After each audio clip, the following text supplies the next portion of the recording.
On today's edition of Specifically Pacific, we have A Pacific Breeze by Commander. This thing is new in the box. You've already seen it. And yes, there's a lot of fans I should be doing remakes of before this, but I needed something to install on the test rig that was quick and easy. I've got a friend coming over at some point in the next week, and we're going to try and fix up another antique ceiling fan, which means I need the test box open, and I'm not going to be dinking around with some fan that takes ages to take down. This, I literally have to unscrew one screw, unhook the wires, and then shove it off in the corner somewhere. I can take the blades off if I need to as well. It's just so easy that I can't resist. The fan, like I said, is in the box.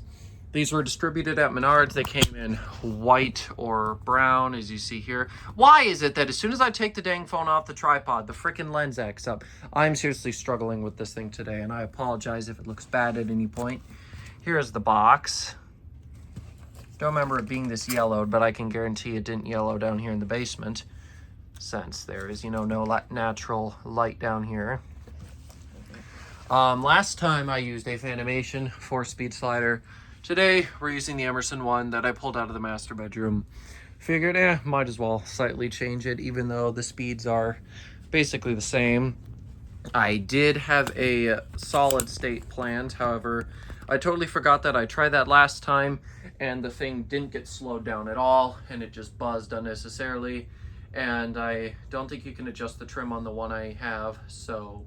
Or maybe you can, but either way, wasn't in the mood to do it because it works perfectly for antiques the way it is, and I'm going to be using it on the Hunter, so therefore, I'm just not in the mood to deal. So, anyways, yeah, this is a little 36-inch. These are obviously made by Shichan or Aircool. And it does get a little bit of a jump whenever you turn it on. It's that high-powered. These are excellent little fans. Like I said, these ones were sold at Menards. Funny enough, I bought it at a Menards. I met the seller at a Menards. This was on Facebook for like $10. I'd always wanted one, so I had to buy it.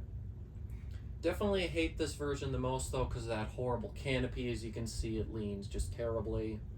It's fairly well balanced this time. I know it had a bit more of a wobble last time. But yeah, these are excellent fans, no matter whether it's labeled Commander or Moss or whatever the heck.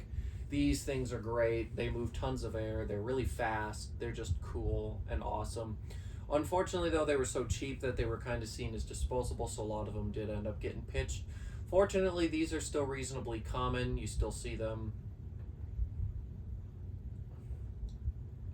Now, this one didn't come with a control in the box. Some of them, like the Moss ones, came with a 5-speed choke. Some of them also had cords, so you could plug them in. Got a little bit of a hum to it, not bad. Obviously, it's much more if you're using a solid-state control. So that there is the low speed this control is giving me. Right now, it's drawing 0.18 amps, 7.7 watts, and a third of a power factor. Take it up to the next low speed here. These are seriously terrific little fans. They are perfect for a utility room. This one might have a space in the new house. I might be able to install it in a corner somewhere in the laundry room. It is unfinished, and this would be ideal for that. I'm definitely going to go something for that's more rough around the edges in there. That is assuming I can put something in there, but chances are that might even be where the test rig is. I'm unsure. Nothing is planned, but if I was to install anything in there, it'd be something like this. I've always wanted to install this little guy anyways. Of course, it could always just get installed somewhere in a corner. I have the original hook in the box, so I could just put that in a joist somewhere. So I've got a lot of ideas and plans. We'll see what ends up happening with it. So that is the medium-low.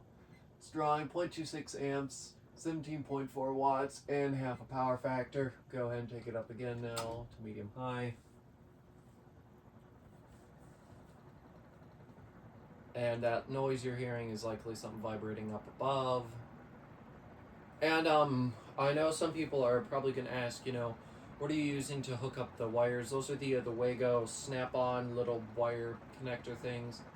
Once again, that shaking is not the fan. That is likely one of the wire nuts bouncing or the capacitor moving up there a little bit or the canopy.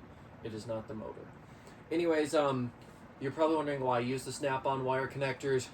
It's simply because I've had to retrim wires so many times from using wire nuts constantly on wires that I was tired of it, and my dad was like, I'm tired of, having to help, because every time I did, I'd have to pull the wire out further so I'd have more wire again, and my dad was tired of having to assist me with that because that wasn't a one-person job the way I had to do it. So he was just like, I'm going to get you these, and I've used them ever since for testing. I also sometimes use these on annoying to install light kits. I do not use these in permanent situations. Anything on this test rig is never permanent. It's always just temporary. So that is why I use these snap-on nuts. It's simply for the convenience of working here on the test rig, and so I do not keep damaging wires. Definitely moving a pretty good amount of air right now. It is drawing 0.33 amps, 29.1 watts, and about 3/4 of a power factor. Take it to high now.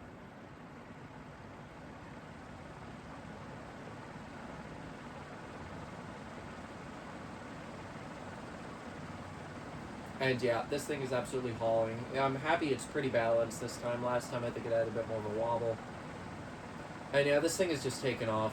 These are excellent little utility fans. Yeah, it's basically just a baby industrial. Those blades are full metal. If I stuck my hand in there right now, it would be coming down with a few less appendages. It's drawing 0.43 amps, 52.1 watts, and a whole power factor. So all in all, it's pretty efficient too, especially for the amount of air you're getting. It definitely blows more directly downward, but it does blow out just a little bit. Go ahead and give you a close-up now.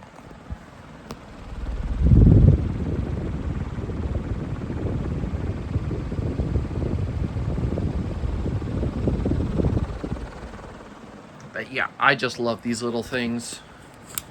And I did see a white one. I was kind of tempted to buy once, but I decided not to just because it was another thing taking up space around here, and I'd rather save it for something I don't have.